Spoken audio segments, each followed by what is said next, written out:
After the nuclear bombs were dropped on the Japanese cities of Hiroshima and Nagasaki, the world witnessed and realized the incredible power of nuclear weapons. And now, every leader of a powerful nation dreamed of possessing this wonder weapon. And perhaps, the one most eager to create such a weapon was the Soviet Union to keep up with its competitor in terms of weaponry. Soviet military engineers did manage to replicate the success of the Americas, and by 1949, the USSR had developed its own nuclear weaponry. What happened next, you probably know. The Cold War, the Cuban Missile Crisis. But there's an interesting invention from the Soviet Union that you likely haven't heard of, because it didn't become very popular, although it was an incredibly intriguing, albeit somewhat absurd idea. We're talking about nuclear bullets. Everyone understood that it wasn't always practical to use full-size nuclear warheads, as they were not only very expensive to produce and maintain, but also caused excessive destruction and would create a no-go zone at the epicenter of the explosion, which contradicted the interest of the warring parties in a territorial conflict. For this reason, during the Cold War, there was active development of low-yield precision nuclear weapons. To some extent, you could say that this idea has been successfully realized today, as we have sub-caliber armor-piercing projectiles that contain depleted uranium in their construction. However, they only use depleted uranium, which is significantly less radioactive. Soviet scientists, on the other hand, were working on creating miniaturized nuclear warheads for calibers like 14.3mm, 12.7mm, and 7.62mm. These calibers were quite common, with 7.62mm being used in the Kalashnikov assault rifle, 12.7mm being loaded into Soviet machine guns, and the 14.3mm cartridge intended for heavy caliber machine guns and anti-tank rifles. According to calculations, this new type of bullet was supposed to be a groundbreaking advancement in the military sphere, comparable to the invention of gunpowder. For example, a 14.3mm bullet was expected to be capable of incinerating a tank through radioactive and thermal emissions. A burst of such bullets would have been sufficient to destroy a tank platoon or a heavy fortified enemy position like a bunker. Moreover, the scale of radiation contamination from such bullets would have been much lower than from a bomb explosion, making the nuclear bullets even more appealing to the military. However, despite all the advantages of such ammunition, it had quite serious development challenges. First of all, scientists faced the problem that the critical mass for initiating a chain reaction of uranium-235 and plutonium-239 fission was too large for such ammunition. The critical mass of uranium is 104 pounds, and plutonium is 24.2 pounds. Consequently, an alternative had to be sought, which turned out to be californium, with a critical mass of only 11 pounds. But here, scientists encountered a massive problem: heat generation. The issue was that when any radioactive element undergoes fission, it generates heat. In the case of our nuclear bullets, the heat generation amounted to 5 watts. Such a value led to a modification of the bullet's design, which could cause it to get stuck in the barrel or even spontaneously detonate. This meant that unloading with a couple of magazines filled with such cartridges could literally turn into a dangerous mission. They attempted to solve the problem in the simplest way, using a refrigerator. Mobile cooling containers were developed for the ammunition, but this idea was quickly abandoned due to the impracticality and unreliability of refrigerators. Ultimately, the idea of nuclear bullets was completely abandoned when attention was drawn to another significant drawback: the rapid depletion of californium. Furthermore, there was a moratorium on nuclear weapons testing. Despite the abundance of details and the Soviet Union's reputation for inventing highly inefficient and dangerous weapons, there are still many skeptics when it comes to atomic bullets. Many doubt that such an invention could have ever existed in reality. And yet, we believe that atomic bullets had a place in practice because in the 20th century, everyone was obsessed with the idea of nuclear weapons and nuclear energy. While progress in nuclear energy was slow, weapons were being developed and tested quite rapidly, resulting in many strange and fascinating historical inventions and machines. One such example is the Soviet nuclear battle mole. Have you ever heard of a nuclear-powered underground submarine? Although it would be more accurate to call this device subterrane. The idea of such a device was discussed by the Soviet command as early as 1950, but this particular project was developed in the USSR in 1964, thanks to advancements in the nuclear industry. The dimensions of the machine were 75 feet in length and 12 feet in diameter. The machine's design consisted of a steel-reinforced capsule with a drill at the front. To propel itself through tunnels, Subterrane was equipped with special feet located at the rear, which pushed the machine forward. Additionally, there were 3 rows of chassis on the top and bottom to prevent the apparatus from getting stuck in the ground and allowing it to reverse. There are also versions that suggest turbines or propellers were supposed to be located in the rear of the apparatus, functioning similarly to the hind legs of a mole, pushing soil and rocks away from the machine.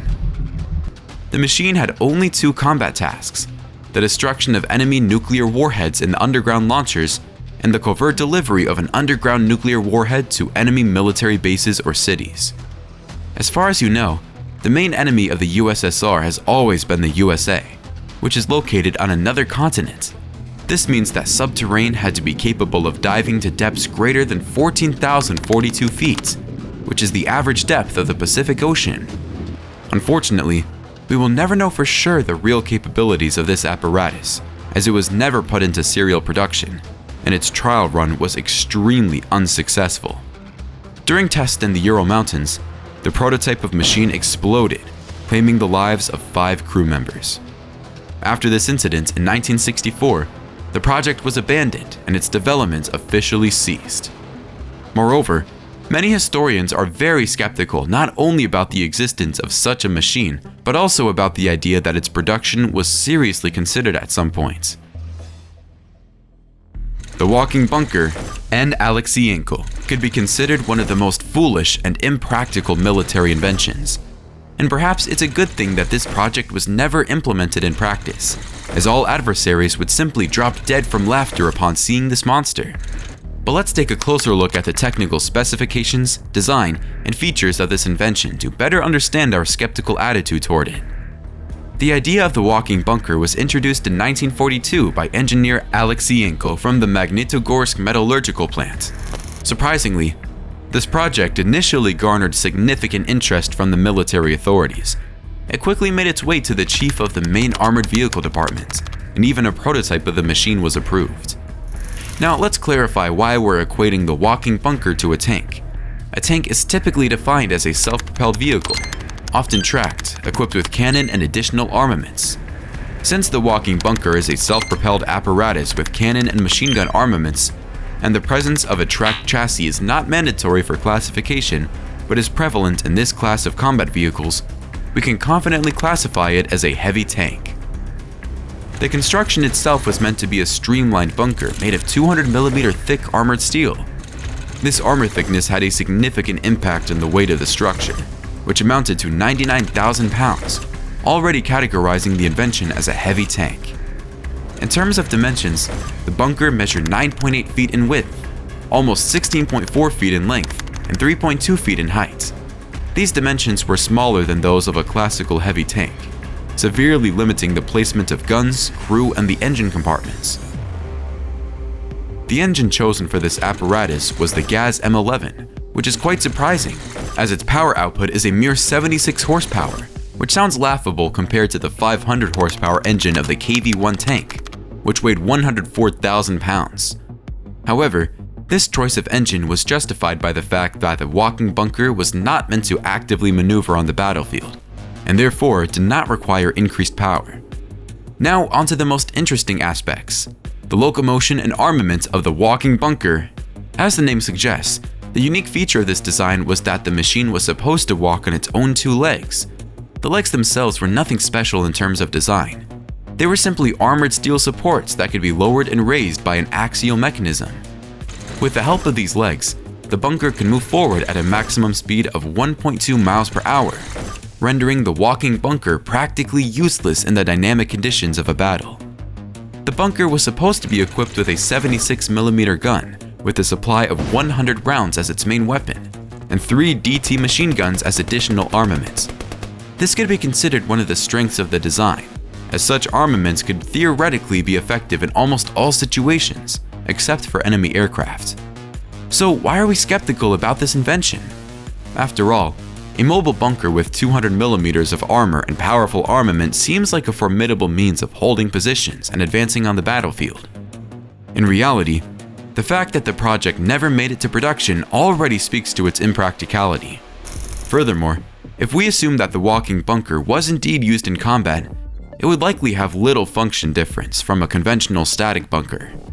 All the resources and production capacity invested in its manufacture would have been wasted. The reasons for this skepticism are as follows. Low speed would have prevented it from maneuvering quickly. It's doubtful that the walking bunker could effectively fire accurately while on the move.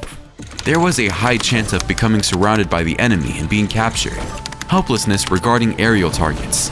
In this regard, it would even be inferior to a classic static bunker, as those are made of concrete, which can withstand explosions much better.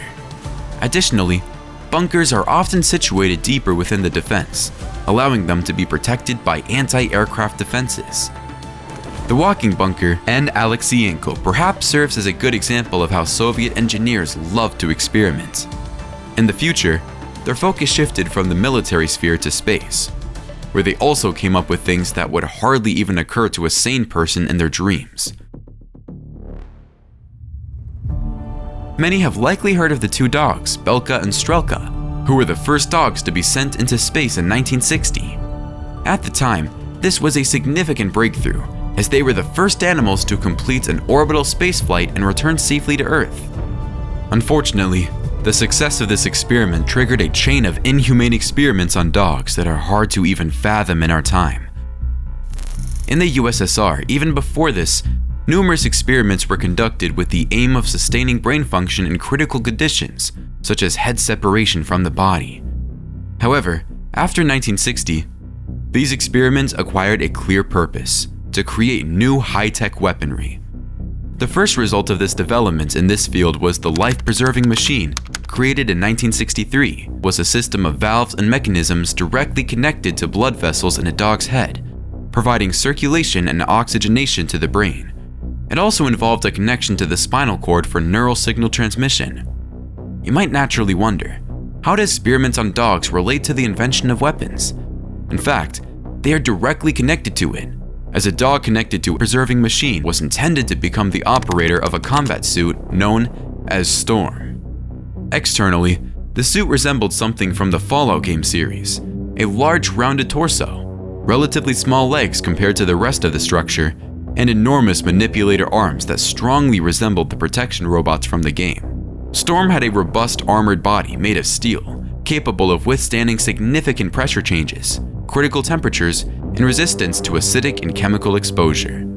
All of this was necessary not only for completing combat tasks, but also for submerging to the depths of deep waters or even venturing into open space or the surfaces of other planets. Control of the apparatus was meant to be achieved in two ways: through a radio control and by a dog connected inside the robot. The dog received commands from the operator in the form of voice commands played through a loudspeaker in the suit's helmet.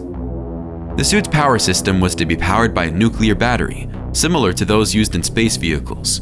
While the battery had a fairly long service life of 5 years, it had a significant drawback.